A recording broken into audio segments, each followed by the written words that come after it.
In the basement archives of what was once New Orleans' most notorious psychiatric institution, a maintenance worker discovered something that would forever change how we understand the dark history of mental health treatment in America. Hidden beneath decades of accumulated dust and forgotten paperwork, wrapped in oilcloth and concealed behind a loose brick in the foundation wall, lay a leather-bound journal filled with the desperate handwriting of patients who had simply vanished without a trace. The diary contained names, dates, and detailed accounts of medical procedures that were never officially recorded. What made this discovery truly terrifying was not just what these patients had endured, but the realization that many of them had never been mentally ill at all. But before we dive deeper into this chilling discovery that shook the medical community of New Orleans, I want you to do something for me. If you're fascinated by dark historical mysteries like this one, hit that subscribe button and ring the notification bell so you never miss our investigations into America's most disturbing secrets. Also, drop a comment below telling me what city and country you're listening from. I love connecting with fellow mystery enthusiasts from around the world. Your support helps us uncover more stories that powerful people tried to bury forever. Now, let's return to that basement in New Orleans, where the truth about Hollowgrove Asylum was about to surface after nearly a century of silence. According to the fragmented records and testimonies that have survived in local archives, this story begins in the sweltering summer of 1912, when New Orleans was still recovering from the devastating yellow fever epidemics that had plagued the city for decades. New Orleans in 1912 was a city of stark contrasts, where the elegant mansions of the Garden District stood in sharp opposition to the overcrowded tenements of the French Quarter.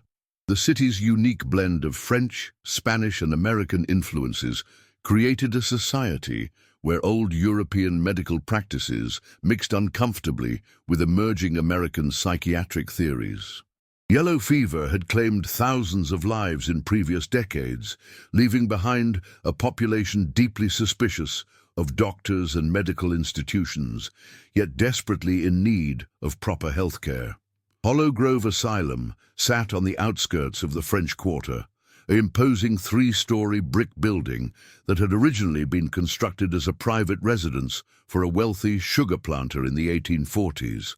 The building's Gothic revival architecture, with its pointed arches and tall windows, gave it an appropriately somber appearance that matched its grim purpose. By 1912, the asylum housed nearly 200 patients in conditions that would be considered overcrowded even by the standards of the time. Dr.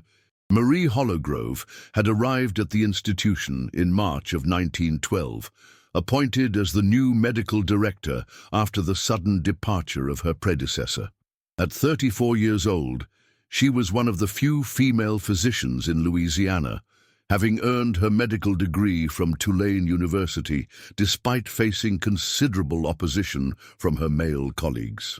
Her appointment to Hollowgrove was seen by many as a progressive move by the State Health Board, though some whispered that no qualified male physician had been willing to take the position. The asylum's reputation in New Orleans society was decidedly mixed. Wealthy families sometimes used the institution to quietly house embarrassing relatives, unmarried daughters who had become pregnant, sons with drinking problems, or elderly relatives showing signs of senility. At the same time, the city's courts regularly committed vagrants, petty criminals, and anyone deemed morally deficient to the asylum's care. The mixing of these different populations under one roof created a volatile environment that Dr. Hollowgrove found deeply troubling. Her predecessor, Dr. Armand Dubois, had run the asylum for nearly 15 years before his abrupt resignation. A native of Louisiana who had studied medicine in Paris, Dubois was known throughout New Orleans medical circles for his innovative approaches to treating mental illness. He had published several papers on the use of hydrotherapy and electrical treatments, and the asylum had gained a reputation for accepting the most challenging cases from across the Gulf Coast region. When Dr. Hollowgrove first toured the facility, she was struck by how quiet it seemed. The patients moved through their daily routines with an eerie docility that she found unsettling. The nursing staff, led by head nurse Catherine Broussard, explained that Dr. Dubois had developed highly effective methods for maintaining order among even the most agitated patients. The medical records showed remarkably few incidents of violence or attempted escapes, which seemed almost impossible given the asylum's population. On the night of August 15, 1912, Dr. Hollowgrove was working late in her office, reviewing patient files by the light of an oil lamp, when she heard something that made her blood run cold. From somewhere deep within the building came the sound of screaming, not the occasional outburst she had grown accustomed to, but a prolonged, agonized wailing that seemed to echo through the very walls of the institution. She followed the sound through corridors she had never explored, past locked doors and down a narrow staircase that led to the asylum's basement level. The screaming had stopped by the time she reached the bottom of the stairs, replaced by an oppressive silence that felt somehow worse. The basement was divided into several rooms that were not marked on any of the building plans she had been given. Most were empty, but one contained what appeared to be medical equipment: tables with leather restraints, glass cabinets filled with surgical instruments, and strange electrical devices that she didn't recognize. In the corner of this room, partially hidden behind a filing cabinet, she discovered a loose brick in the foundation wall. When she worked it free, her fingers touched something wrapped in oilcloth. Inside was a leather-bound journal, its pages filled with handwriting in different styles and colors of ink. The first entry was dated July 3rd, 1898, and was written in a shaky hand. "My name is Thomas Meridian, and I am not insane. I was brought here 3 days ago by men who claimed to be acting on behalf of my brother-in-law, Robert Caldwell. They said I had become a danger to my family, but this is a lie. I discovered that Robert has been stealing from my late father's estate, and I threatened to expose him to the authorities. Now I am trapped in this place, and no one will believe me when I tell them the truth. Dr." Hollowgrove's hands trembled as she read entry after entry, each written by a different patient, each telling a similar story of betrayal and false imprisonment. The journal appeared to have been passed secretly among inmates over the course of many years, with each contributor adding their own account before passing it along to the next person. One entry, dated March 12, 1902, was particularly disturbing. "They came for Michael again last night. He has been gone for 3 days now, and Nurse Broussard says he was transferred to another facility, but we all know what that means. We have seen the basement room where Dr. Dubois conducts his special treatments. Michael was perfectly sane when they took him. His only crime was witnessing a murder in the French Quarter and being foolish enough to try to report it to the police." As Dr. Hollowgrove continued reading through the night, a horrifying pattern began to emerge from the journal entries. The asylum was not simply a place where mentally ill patients received treatment. It was a dumping ground for inconvenient people, a place where New Orleans' wealthy and powerful could make problems disappear permanently. The entries described a systematic process of corruption that had been operating for over a decade. Families would approach Dr. Dubois privately, offering substantial payments to have troublesome relatives committed indefinitely. The patients would be diagnosed with various forms of mental illness, regardless of their actual condition, and once inside the asylum, they would be subjected to increasingly harsh treatments designed to break their spirit and silence their protests.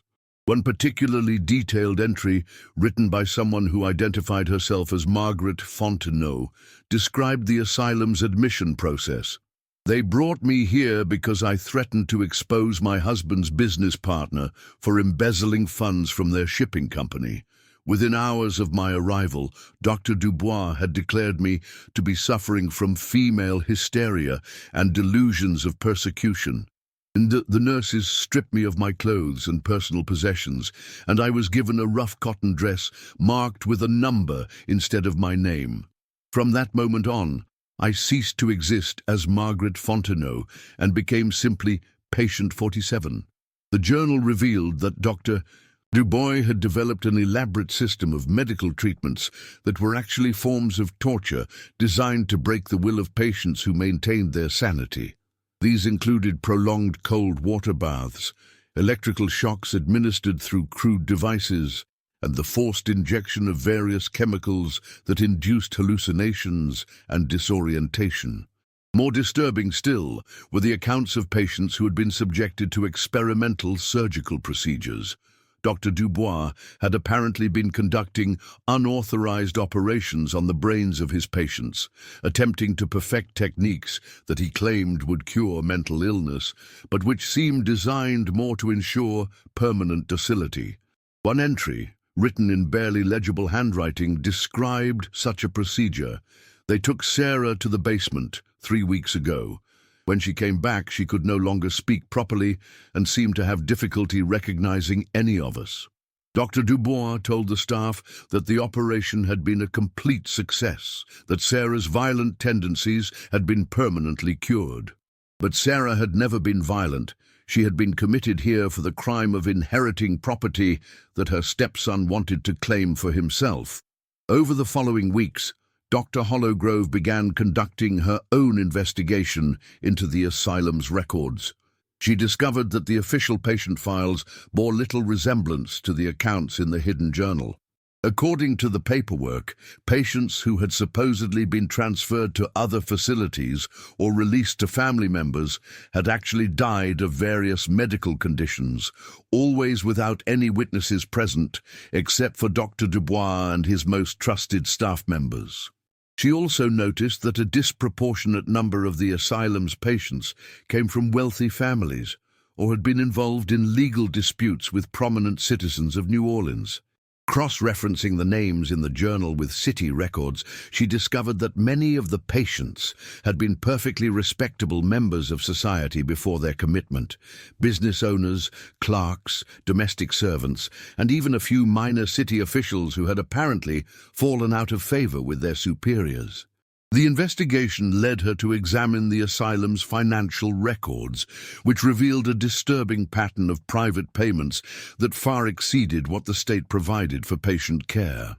These payments, carefully disguised as donations and administrative fees, appeared to come from some of New Orleans' most respected families: the Caldwells, the Trem family, the Marigny shipping dynasty, and several others whose names appeared regularly in the society pages of local newspapers. Most alarming of all was her discovery that the asylum's mortality rate was nearly 3 times higher than similar institutions in other states. Patients were dying at an alarming rate from causes that seemed suspiciously vague: complications from treatment, sudden heart failure, and acute nervous collapse. The bodies were typically claimed by the institution and buried in unmarked graves in a small cemetery behind the building, with no family members present and no questions asked. As Dr. Hollowgrove delved deeper into the mystery, she began to notice that she was being watched. Nurse Broussard seemed to appear wherever she went in the building, always with a plausible excuse, but clearly monitoring her activities. Other staff members who had initially been cooperative became evasive when she asked questions about former patients or requested access to certain areas of the building.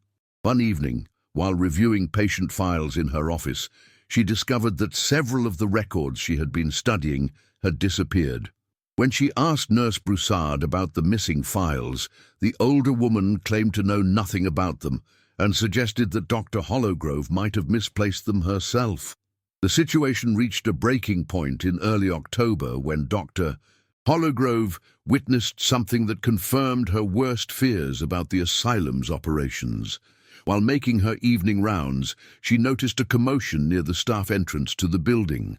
Through her office window, she saw 2 well-dressed men forcing a struggling woman through the doors. The woman was clearly not mentally ill. She was fighting her captors and shouting coherent protests about her rights and demanding to speak to a lawyer.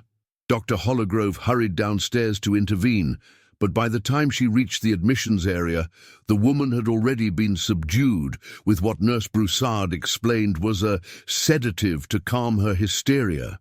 The admission paperwork, she noticed, had been prepared in advance and was signed by a judge she recognized as a frequent guest at New Orleans society parties. The woman's name was listed as Claire Boudreau, and her diagnosis was recorded as acute nervous exhaustion with violent tendencies. That night, Dr. Hollowgrove added her own entry to the hidden journal, describing what she had witnessed and her growing certainty that the asylum was being used as a private prison for people who had become inconvenient to New Orleans elite. She also included her suspicions about the true fate of the many patients who had supposedly been transferred or released, but who had never been seen again. Just when we think we've seen it all, the horror in Hollowgrove Asylum intensifies. If this story is giving you the creeps, share this video with a friend who loves dark mysteries. Give it a like to support our content, and don't forget to subscribe to the channel so you don't miss more stories like this. Let's find out together what happens next in this nightmare that masqueraded as medical treatment. The following morning, Dr. Hollowgrove arrived at the asylum to find that Claire Boudreau was no longer in the admissions ward. When she asked about the woman's whereabouts, Nurse Broussard informed her that the patient had been moved to the special treatment ward in the basement for her own safety. This was the same area where Dr. Hollowgrove had discovered the hidden journal, and she knew with sick certainty what special treatment actually meant. That afternoon, she made a decision that would put her own life in danger. She wrote a detailed letter to the Louisiana State Medical Board, describing everything she had discovered about the asylum's operations and requesting an immediate investigation. She also made copies of several entries from the hidden journal, though she was careful to leave the original in its hiding place. Before she could send the letter, however, she was summoned to an emergency meeting with the asylum's board of directors.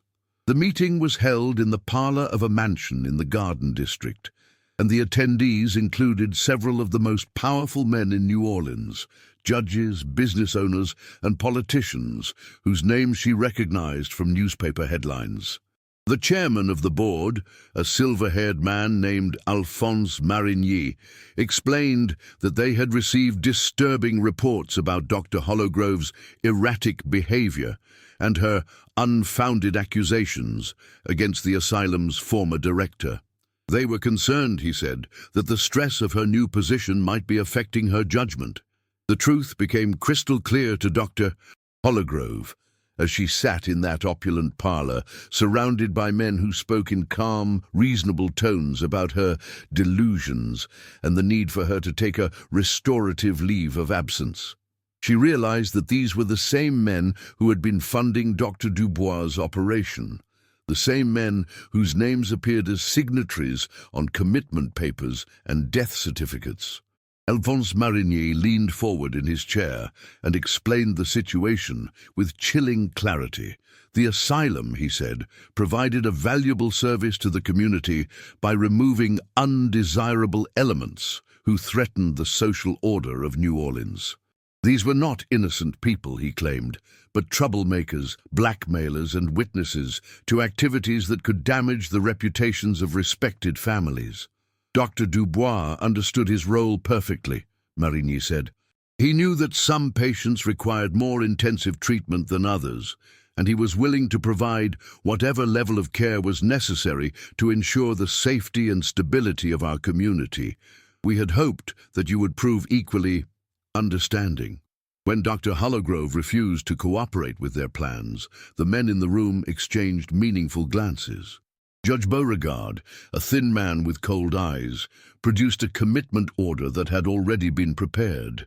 It declared that Dr. Marie Hollowgrove was suffering from professional paranoia and delusions of conspiracy, and authorized her immediate commitment to Hollowgrove Asylum for treatment. "You see, Doctor," Marigny said with a smile that never reached his eyes, We've had concerns about your mental state for some time. Your colleagues at Tulane have reported erratic behavior, and your landlady has complained about your strange hours and suspicious activities. We have medical testimony from 3 physicians stating that you are clearly suffering from the same type of nervous disorder that affects many women in demanding professional positions. Dr. Hollowgrove realized with horror that her investigation had not gone unnoticed, and that the same system that had destroyed so many others was now closing around her. But she had prepared for this possibility.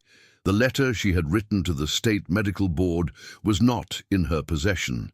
She had given it to her cousin, a newspaper reporter in Baton Rouge, with instructions to mail it if she failed to contact him within a week. More importantly, she had discovered the real reason why Dr. Dubois had suddenly resigned from his position.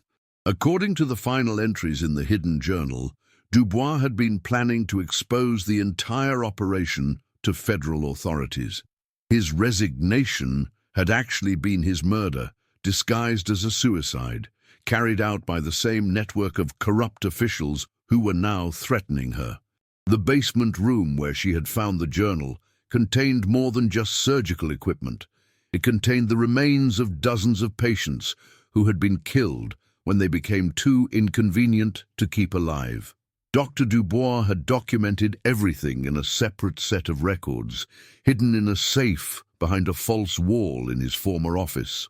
These records contained not just the names of murdered patients, but detailed accounts of the payments received for their elimination, along with photographs and signed confessions that could destroy half of New Orleans' political and business establishment. Dr.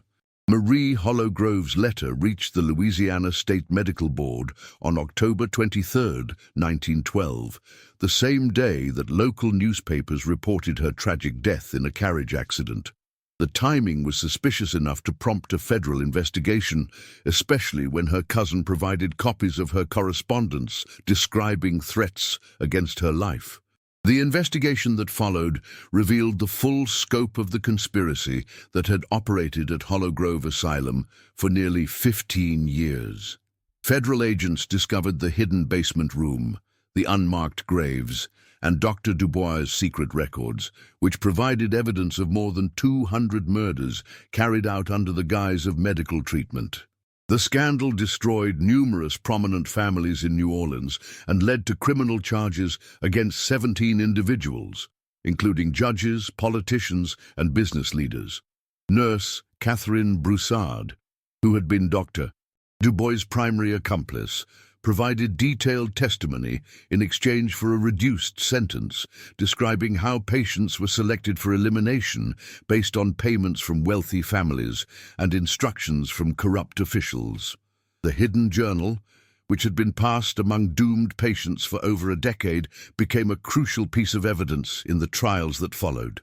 The voices of Thomas Meridian, Margaret Fontenot, Claire Boudreau, and dozens of others finally reached the outside world, providing testimony that helped convict their killers and expose a system of corruption that had operated with impunity for years. Hollowgrove Asylum was permanently closed in 1913, and the building was eventually demolished. The site was later converted into a small park, with a memorial plaque honoring the victims of what newspapers called the most shameful episode in Louisiana's medical history.